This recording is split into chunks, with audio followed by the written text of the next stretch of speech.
G'day and welcome to this week's Video Confidence Connect with your host Zoë Wood, the Video Confidence Coach. This is an hour a week where I get a chance to answer your video confidence, personal branding and marketing questions that I collect throughout the week. So hello to everyone and hope you have a wonderful Good Friday as we are recording this. It is currently the 18th of the 4th, 2025 as I go live, which is Good Friday. So for those in Australia, we have a public holiday or a day off. It was nice to drive around in the morning and see so little cars. It was kind of nice. And hopefully everyone is getting ready for Easter, either a nice relaxing holiday or Easter with the family. Those two things are not mutually exclusive. So welcome everyone. As per usual, I'll get set up. The makeup didn't exactly turn out how I envisioned today, so please bear with me. It's more futuristic than I planned, but I think it kind of works. I have noticed that I am a bit bright. So I have had some of you mention, hey Zoe, when I've watched some of your videos, you are a bit bright. So I think that's just because I need to play around with the exposure a bit. Okay, so like turning on, turning off. Because if I take the exposure down, so then if I put the exposure on, yeah, we're getting there. And then if I take the brightness down a tad. I'm currently working on a tool that can actually make this a lot easier for myself and for you as well. There we go. I think I'm feeling a bit better about that. There we go. So we're going to work with that for now. So, as per usual, welcome everyone to the Video Confidence Connect, smashing your marketing mayhem with killer video strategies, with me, your host, Zoë Wood, the Video Confidence Coach. Feeling stuck trying to build a personal brand that actually turns heads? Women and non-binary superstars deserve better than just the cookie cutter approach to their worries. So the Video Confidence Coach, that's me, untangles your marketing mayhem with marketing strategies, helping women and non-binary folks behind the camera, crafting killer video marketing strategies, and connect with their audience like never before. You'll leave with the tools to show up, stand out, and smash your goals. That is not exactly my full elevator pitch, but here we are regardless. So as you're watching this, you can interact, comment, leave any of your thoughts or questions or any podcast topic ideas that you have for the Unboring Your Brand podcast that I run on a weekly basis. And yeah, you can always check out this live stream on the hashtag replay. You can make sure you can check this on LinkedIn, Twitch, Facebook, YouTube, and there is a fifth one, LinkedIn. Or have I already mentioned that? We'll see how we go today. What else? But yes, if you have any other questions, you can always check out all the show notes and all the other details on my website, vcc.training. I like to have all my details, or I like to have show notes of the live stream so you can get both a written down version and a couple of other my thoughts that I may not have been able to put in the live stream itself. But before we officially begin, I would like to acknowledge and pay my respect to the Wadawurrung people of the Kulin Nation, the traditional custodians of the land on which I conduct my business today. I pay my respects to their elders, past and present. I stand with the traditional custodians of these lands in working towards a more equal future. Aboriginal and Torres Strait Island people continue to face discrimination and disadvantage due to our country's colonial past. I stand with them in their fight against injustice. Always was, always will be Aboriginal land. And looking ahead over this looking back a week, over this past week, you would have seen me out and about in the Geelong area at the 2025 April Connect for the Geelong Chamber at the Wadawurrung Co-op. So hopefully I don't have all the details at the moment, but I may be helping mentoring some of the kids out there in the new podcasting studio out in Bullen, which is just on the Surf Coast Highway if you're out Geelong way. So if you're interested in that, feel free to check that out. And I'll obviously mention it on the live stream as well when that comes into practice. Hopefully that doesn't conflict with other mentoring opportunities that I have with the Gordon and other places, but that's what we'll work with for now. In the future over this next week, so obviously there is a lot of public holidays over this next week as we reach the end of April. But on the Thursday, on the 24th of April, I will be in Geelong for the One Roof Women's Networking group held in Geelong by Jane. Thank you, Jane. So you'll see me at Mano Deli, which is just on Shannon Avenue, so you'll say hi, so feel free to say hello if you're interested in seeing me there. And as I mentioned, because we are in the midst of public holiday season, as in it is currently Good Friday, Sunday is Easter, Monday is Easter Monday, and then on Friday is Anzac Day. So next Friday, so next live stream is going to be on Anzac Day. It's going to be a rather interesting week. So I wish everyone a beautiful time with either themselves or their family during this public holidays, and any religious observances. I wish you all the best during this time. Make sure to stay safe and stay hydrated. I say that as I walk in here, already sweating my makeup off. It's not going to stick. But what we'll do, I'll focus on the upcoming things that we have with the Unboring Your Brand podcast, as I mentioned before. So get your personal branding questions answered, especially in the comments. I always do my best to repurpose those into podcast episodes so more people can learn to build their personal brand. Last week we had episode 55. We are getting there in numbers, folks. When trolls attack your brand. So it's a story of, I had a bunch of Americans, love you, some of you, had attacked one of my videos and proceeded to be very strange and be very weird. So I've broken down that story for you in the event that not necessarily that'll happen to you and your brand, but what you can do and the actions that I took and the reasons that I took them. But this upcoming week, episode 56, we have Trust Your Own Marketing Mojo. When it comes to marketing and making these very big decisions for yourself and your brand, there's a little bit of concern about if it will work and if it won't work. So trusting your mojo, you will definitely see I'm dressed up as Austin Powers on the cover, so you'll definitely keep an eye out for that. Why? Because I want to be a little fun. And with Vic Podcasters, my group for Victorian podcasters that I run on Facebook, LinkedIn, and on email newsletter, we have a lot of good things coming up in the pipeline. So if you are a Victorian podcaster or interested in podcasting, and you live or work in Victoria, make sure you check that out in the link below, or check it out at vcc.training/vic-podcasters, and you can join the email list there. Last week we had episode 30 about blunders to kill your podcast. That was a series, my apologies. That was the second of a series of podcasting mistakes that I have a lot of people ask questions about, so I answered that in that podcast for you. And in episode 31, we have coming this week, what counts as podcast success? So I do get a lot of, especially new podcasters, but even seasoned podcasters who feel a little bit downtrodden regarding their podcasting numbers or metrics. And they're just like, I don't know what it means to be successful anymore, Zoe. And that's what we go through in that podcast episode. So on screen, if you are watching this live and not just listening to my beautiful calming voice, I have updated the website now, of course. With the vcc.training, I update the website like every day or so. And for those who are in service-based businesses, I recommend that you do the same, compared to like once a month, compared to other people. But essentially what I've done is I've updated aspects of the website, specifically the services page. So we've got all our services, and we've got our marketing coaching, our speaking and MNCing, online media producer, marketing strategy, and marketing mentoring. So if you are interested in any of my services and you need to get a little bit more details before reaching out to me personally, again, I'm happy to answer any of your questions. You can check out all the details here. You can check out some more details there, and you can see some proof with our past clients. And you can also book in a chat with me just to be able to get your head around how we can serve you and help you at the Video Confidence Coach.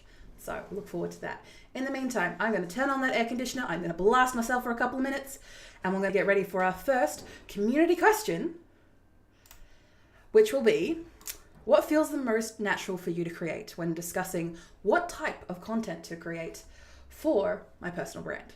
So you've heard that the algorithm on many socials favors faces. And yes, that is definitely true, because humans like to connect with faces. We like to see other faces, and we like to see what they look like and what they're about. And on social media, and especially the algorithm, is based on our actions and the actions of whatever the social media overlords want us to do. But I digress. So if you are able to get your face onto camera and you're confident about having your face out there, then do it. Practice a couple of times, maybe even film a different couple of videos before you put anything out there. And then once you put that video out there, make sure that you share it with the community, like us here, or you share the video to other groups that you're a part of, maybe just to get some feedback on what you can improve on in a nice way, of course, because people are willing to support other people. And the algorithm favors a lot of things at any different time.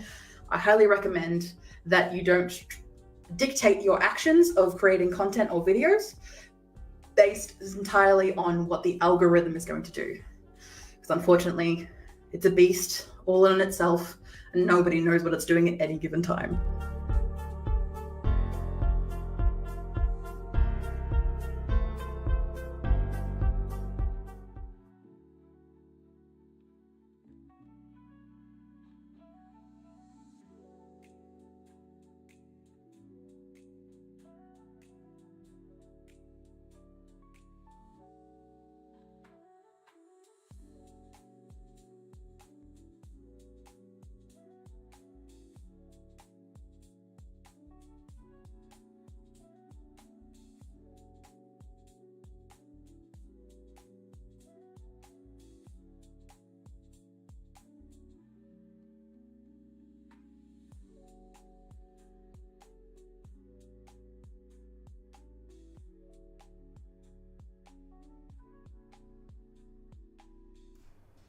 Written vision. I need to do that again. Written video image. Oh my. Where do I even start when promoting my personal brand? Welcome to the Unboring Your Brand podcast with me, your host, Zoë Wood, the video confidence coach. This is not a great start.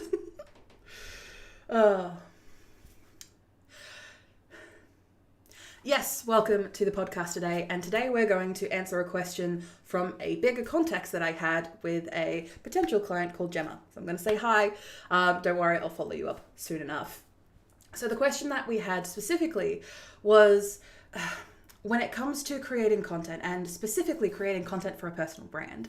So what I mean by creating content is the way of marketing yourself and allowing yourself to become that industry leader, that industry thought leader when it comes to the area that you want to focus your personal brand in.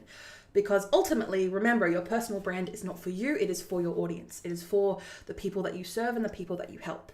So in turn, you need to be able to both draw their attention in to make sure that you can actually serve them and help them over time, but also allow yourself to be able to give yourself some focus and some guardrails when it comes to creating content. So what I mean by creating content is it could be anything from creating videos or podcasts like you're on now, or written blogs or articles, or generating images for social media. It's a lot of different, perplexingly, a lot of different things. And for people who are starting out, or maybe someone who has, for Gemma's case, and excuse me if I say this for you, Gemma, you kind of stumbled into your personal brand. It was clear that you had a reputation in the space that you're working in, and you kind of just stumbled into the realization that, oh, right, I have a personal brand. I should probably do something about it or do something with it, especially as you are reaching that point where you're thinking about retiring. So as you're doing that, you're like, so don't worry, that's why we're here and that's what we're focusing on today. So the context for this question that was, what feels most natural for you to create is the question. But it was more about like what type of content should Gemma, or in case you, as you're listening to this podcast, or watching, hopefully, is what is the best way to share my brand message? And that's usually a question that I get a lot outside of the really basic questions of like, how long should my video be? Or how do I do a video without showing my face? Which is a question that I get an awful lot. This particular question about where do I even begin or what do I even start with? What format ultimately should my message be in is usually where a lot of people start when they think about creating content for their personal brand, or ultimately marketing your personal brand, because that's what you're doing. When you're creating content for your personal brand, you are marketing yourself. You are gaining attention using the stuff that you create to hopefully educate, entertain, maybe even both, to help get your audience to either where they need to be or get them to contact you to help them succeed to where they need to be, if you get where I'm coming from. So What feels the most natural to create is where we usually begin, because ultimately, when you are first starting out creating this content, you aren't usually that practiced in it unless you have hired someone else to do this who has done this many times and many years before. Then you can reasonably rely on, hey, they know what they're doing. I can reasonably give them the information that I need and get them to do what I need to do. But for a majority of my clients, you kind of need to have that information to start with before you even think about handing it off to anyone else, because you can't just say, hey, go create like 10 blogs for me.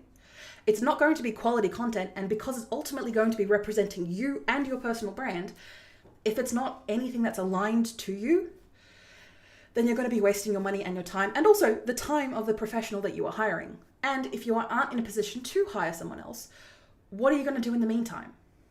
Because it reasonably makes sense, especially when you are promoting yourself and marketing your personal brand, to have a catalog, to have a collection of stories, of content, of proof to back up what you are saying.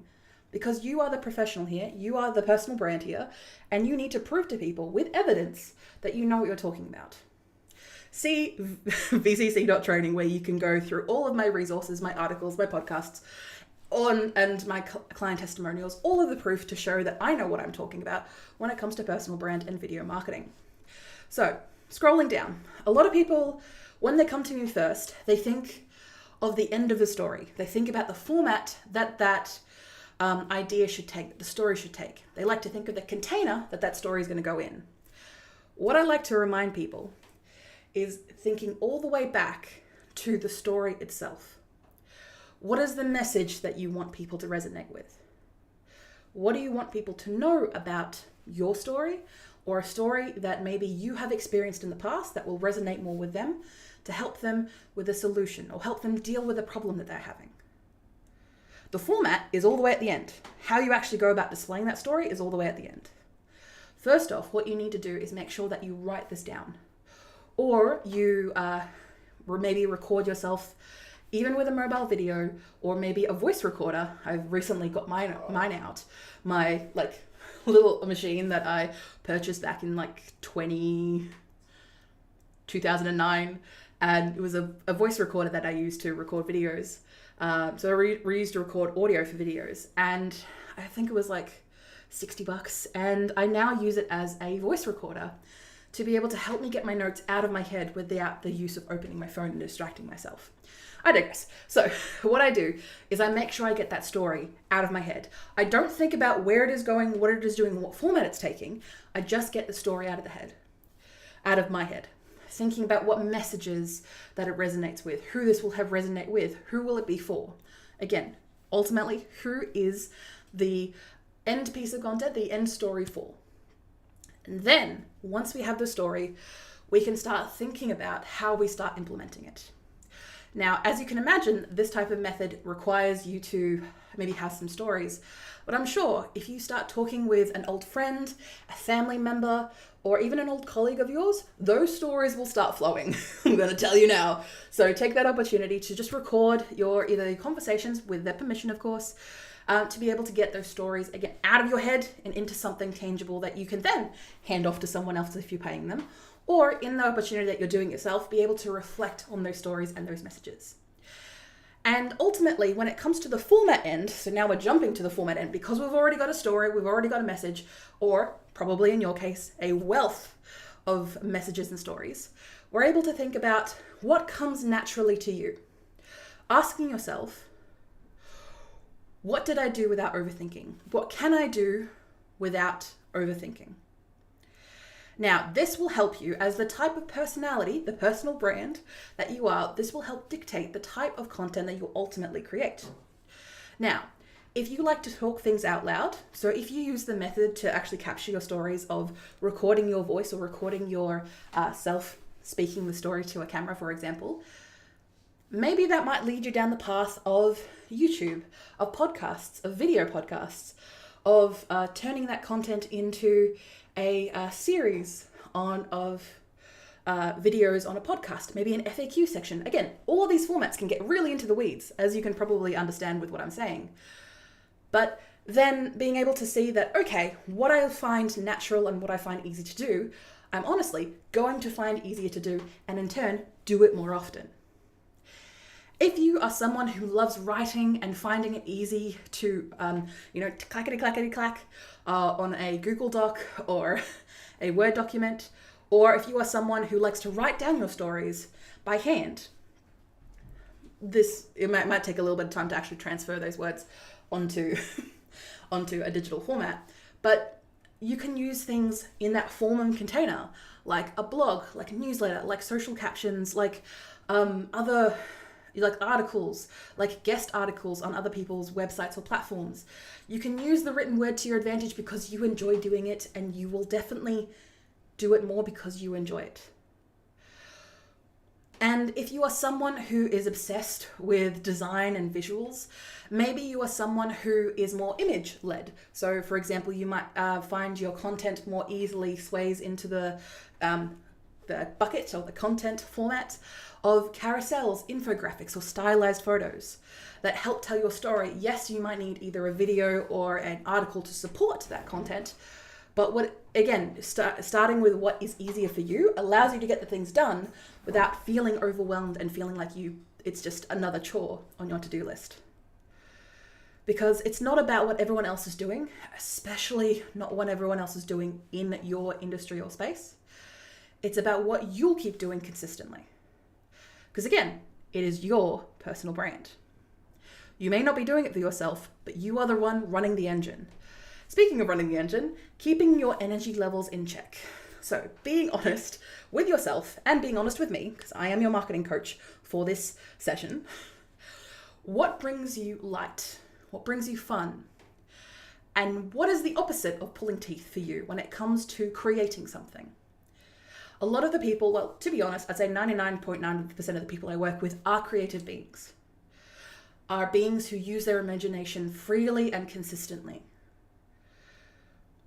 So if the idea of filming a reel for Instagram or TikTok, if that's still a thing, and it just wants you to just put it away and take a nap, then obviously don't start there. Don't work with the format that is going to cause you harm or force you to put away the phone or the laptop or the computer and scare you, essentially, breach your comfort zone to the point where you're not feeling like doing it again. Because it goes against what feels sustainable and what you can do consistently for your brand.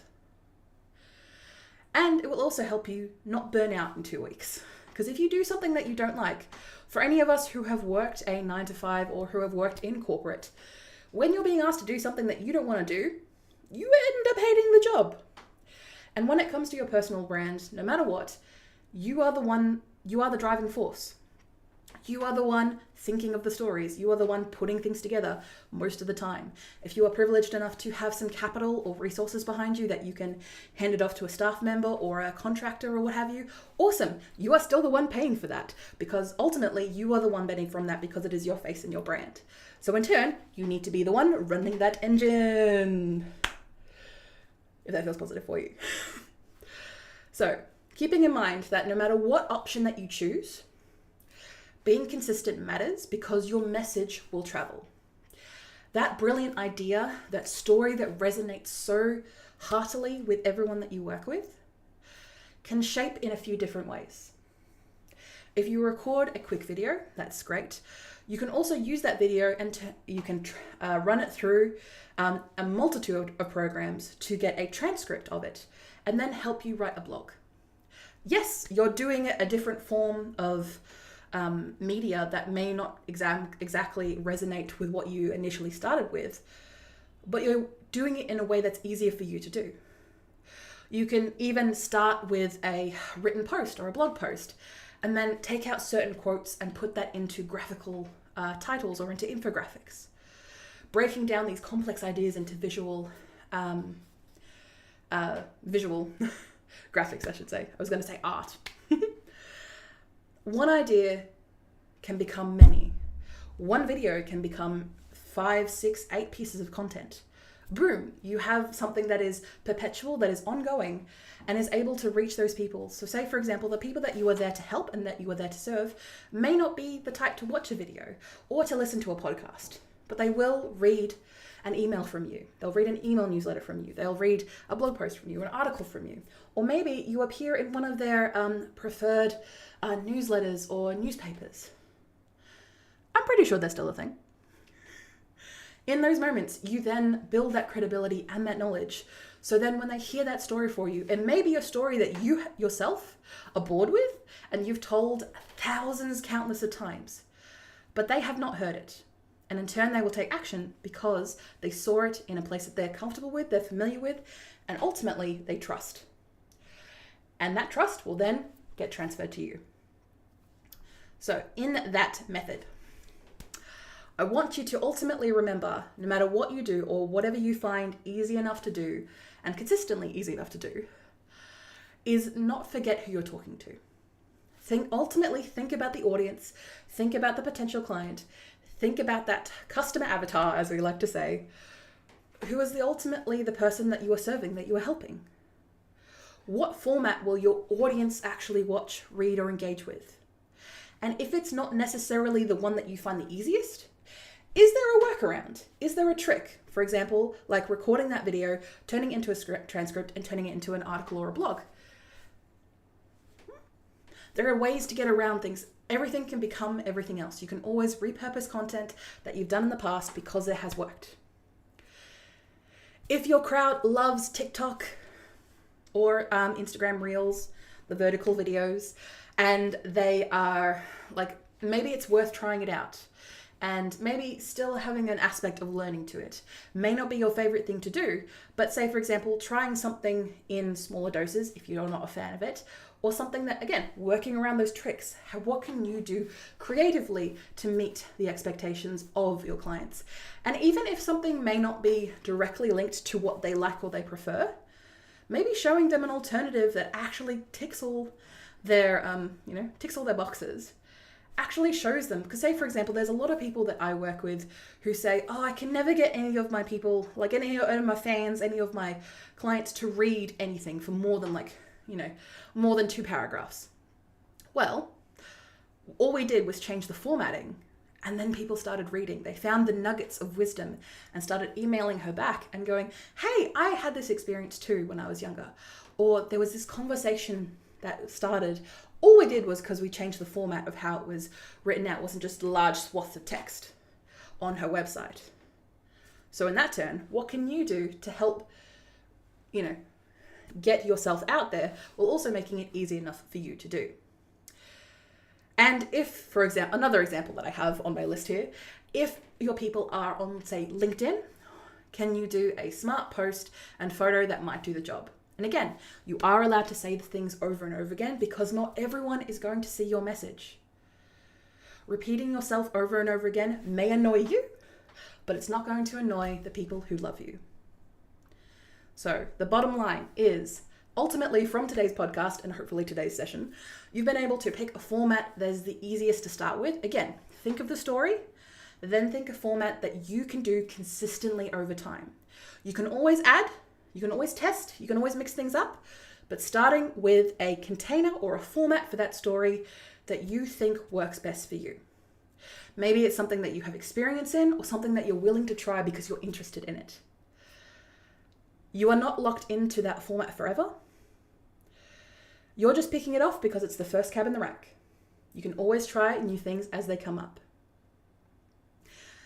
So next time, if you're wondering what to post, or if you're wondering what to say or how to even say it, think about what feels most natural for me to create today. Create it and then hit publish. It's always, done is always better than perfect. And let me know how your versions go, and you can always reach out to me, Zoe the Video Confidence Coach, to give you any sort of feedback regarding the methods that you use. I look forward to seeing you around, and I look forward to seeing your content, because you're going to do it, right? Keep growing your personal brand. When I work with clients, my goal is to get them to their desired outcome. Yes, if I need to be a little bit harsh and a little bit mean, which is probably me just messaging them and just being like, hi, you said we were going to do this. Let's do this. Like, that's my mean face. But when it comes to helping people achieve what they need to achieve, that's what I'm here for. That's what, you've hired me for, to get to where you need to go, to use the expertise, and hopefully to use the knowledge that you have as an expert in your field. Because ultimately, if you are running a small business, if you are working with clients and helping them achieve what they want to achieve, you are an expert. You don't need a degree for that. You don't need some fancy piece of paper. If you are helping people and you're doing it right, you're an expert. If you're constantly growing and evolving your education on your particular subject, you're an expert.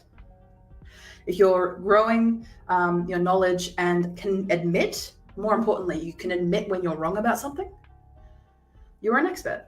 You're a thought leader in your space.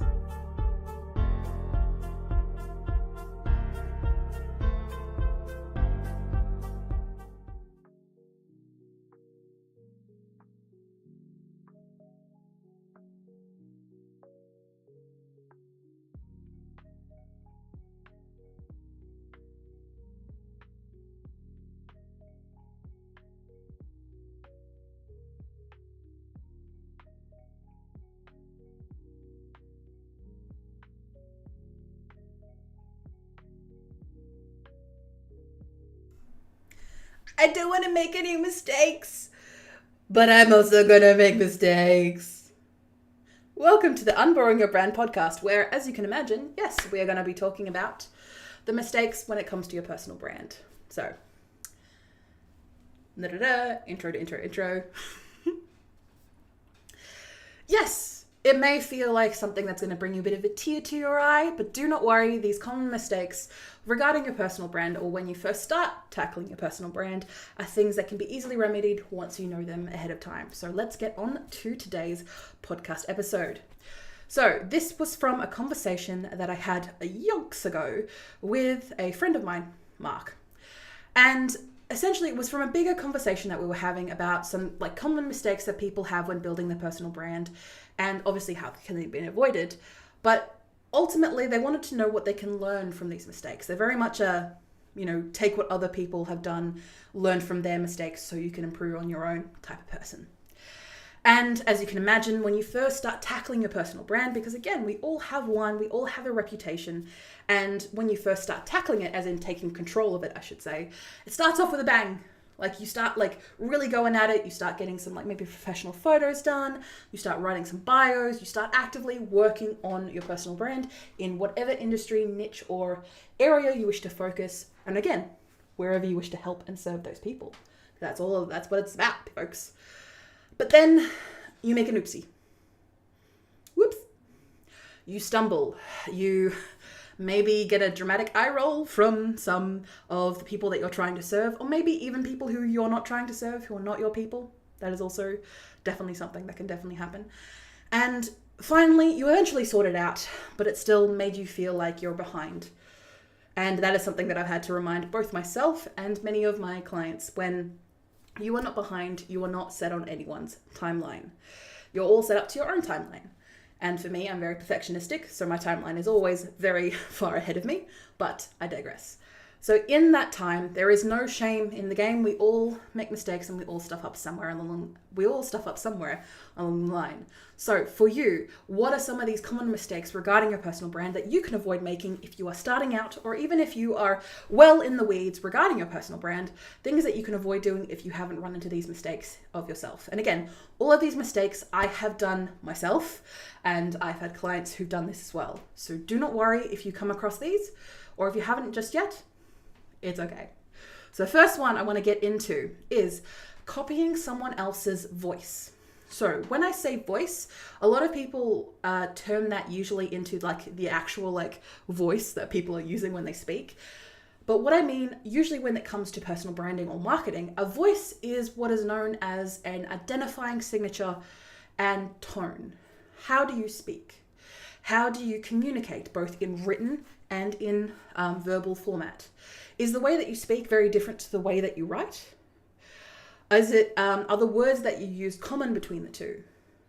And when you are copying someone else's voice, so say, for example, a good example of this was someone I worked with yonks ago, even before I think I technically started the Video Confidence Coach, was I was working with someone who was very much a Gary Vee fanboy. So Gary Vee is this, I think, gentleman whose family ran a winery, and then he took over their marketing team and has in turn like built an entire marketing empire from that. He's very much a remnant of the hustle culture, the constantly grind, which unfortunately a lot of people are still in. So if you are in that, my apologies. Take a break, take a breather on me. You can do that. And he is the type of person who is always go, constantly pushing, which again is admirable, but also not very sustainable for anyone outside of who maybe doesn't have the wealth, finance, and backing that he does. And this person that I was working with was someone who had recently finished university, but had that mentality and also was having the voice of Gary Vee, like physically having the accent. As someone who was born and raised in Australia, was having a North American accent? Not Canadian. I mean like America, New York, but not quite New York, New Jersey. I don't entirely know where Gary Vee is from. My apologies. But that type of accent, like to the point where he was beginning to speak in Gary Vee-isms, like using terminologies and taglines from him when he was trying to build his own brand himself. So in those moments, being able to see what someone else is doing and they are doing amazingly, and especially when they're doing it online where it's accessible to you and you think, I want to be just like them. That is great. That is awesome. It is awesome to have role models, people who are well into their craft and well into their personal branding journey to see, I want to be like them. Awesome. But remember, they are not you. And this might feel a little bit awkward, but you are ultimately going to sound worse and very inauthentic because your personal brand is a reflection of you. When you fix your voice, you fix your vibe. And the words that you actually use are a good place to start. But also keeping in mind that the people who are very successful that you come across in no matter which fashion, online or in person, these people have been working incredibly hard to get to where they are. And you may be just starting your journey, or maybe someone you've been working very far into your personal branding journey.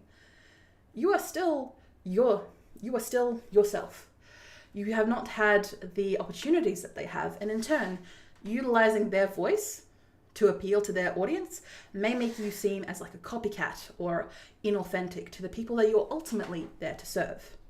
So taking that time to think about, okay, what are the way that I like to speak and the way that I feel comfortable speaking, what taglines or voices that I use. Am I very outgoing in my personality? Like me, I like bright, I like glitter, I like crazy makeup, I like hair that is everywhere.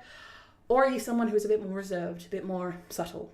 But how do you plan to stand out with your voice? That is the question. Second thing is trying to be everywhere at once. Like the movie with the sausage fingers, you cannot be everywhere at once because we don't know how the ultimate timelines that any of us have fallen into, to my knowledge. Feel free to quote me on that. If you have, I'd love to hear you down in the comments. When posting on Instagram, LinkedIn, YouTube, Pinterest, and your mum's Facebook group, it can feel overwhelming, and that's not even just all the options. You can, when trying to be everywhere at once, you burn out faster than a candle in the wind. R.I.P. Diana. So in those moments, when you feel like you have to be everywhere at once, because again, role models and other people who are much further in their personal branding journey have done this, you in turn should starting off with picking one or two platforms that you feel comfortable with, that you have either an established audience or something that you can regularly see yourself contributing to and spending time on, that feels manageable, and growing from there. Because your audience are going to help dictate not just your branding voice, but also what you end up posting on these platforms. You are there to solve their problems and to serve them. Even if it is just saying, I have been where you've been, here is how I fixed the problem, here is your solution. If that's what you're doing, or you could be someone in the personal branding space who is in the same journey as the people that you are trying to get on board, but you're a couple of steps ahead. Either way, making sure that you're able to be consistent on the platforms that you are on is more important than being everywhere at once. Third mistake is overthinking your niche. So overthinking the group of people that you're trying to get on board, overthinking your industry. So the best way that I think about this is I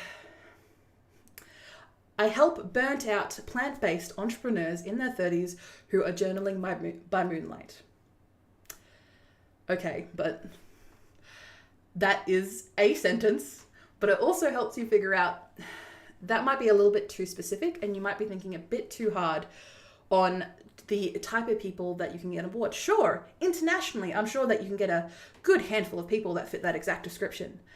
But for everyone else who does not fit that exact description, they may not feel catered to your message or your personal branding, even though you can definitely help them and serve them.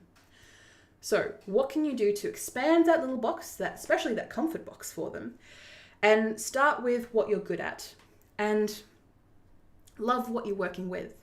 Let it evolve from there. And if you want to start getting specific later on, because that helps you create your content, that helps you personalize your messaging, awesome. But that's not where you start with. You start with something a little broader, and then you can start niching down once you get more interaction, communication, back and forth with your audience. Because again, you're not doing it for them. Sorry, you're not doing it for you, you're doing it for them. Maybe your personal brand, but you're ultimately doing it for them.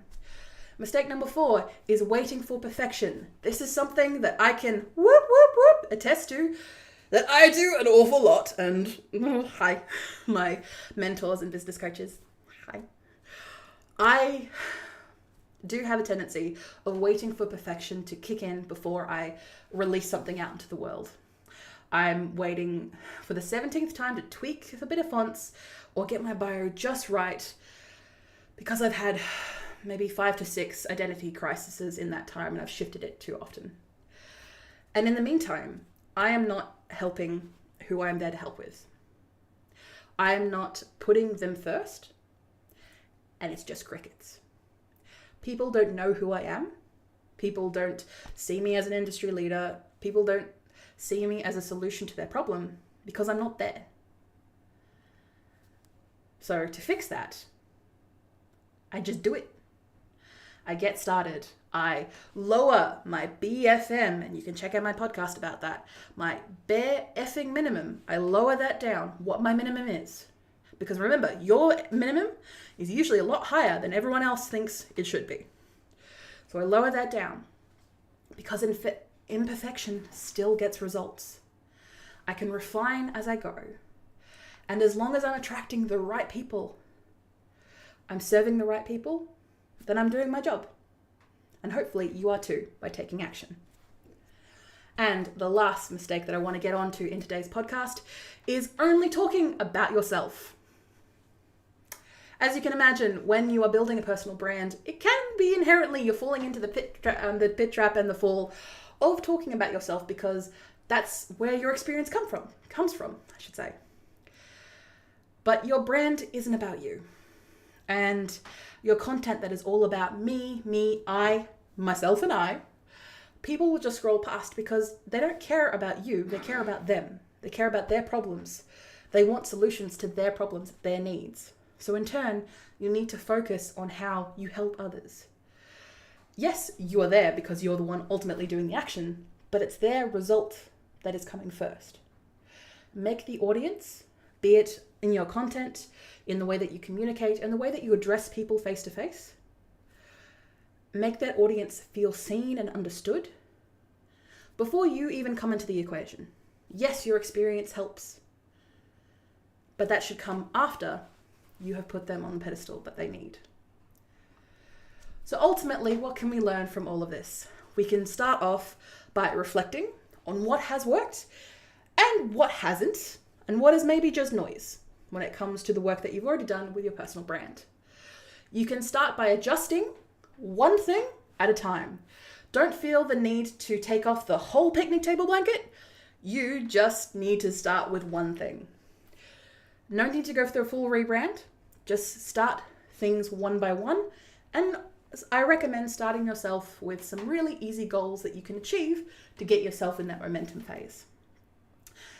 And if you've already got an audience or a group of people that your personal brand has already catered to, start asking them questions. What do they enjoy? And what can you achieve? And also, what can you shockingly achieve for them?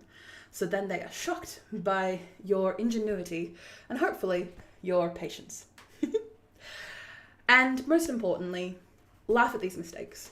If any of these mistakes have resonated with you, feel free to reach out at vcc.training, or you can check out any of our social medias where I'll be posting this episode for sure. We've all been there. And we all have to get our stripes somewhere, right? So as I was finishing up with Mark, and in the end, your personal brand is more about consistency than perfection, because people need to see that you're there. It's okay to be messy. It's okay to not be absolutely perfect all the time. You're allowed to be brilliant. You're allowed to be you. And Mark felt that was a little bit too cliched, but ultimately, he still listened to me for like 20 minutes. Not everything is going to be perfect out the gate. When you first started your business, were you crack hot straight away? Did you not make mistakes? Did the first thing that you ever created, that you ever serviced, that you ever did for your business, was it absolutely perfect? No. Can anyone argue that what you do now is perfect? No. The reason I ask that is because when it comes to marketing your business in general, you're going to make mistakes, you're going to make pitfalls. But hopefully the work that and the message that I put out there is that if you're willing to make mistakes that ultimately in the end of the day don't harm yourself and do not harm anyone else, then it's okay to make mistakes.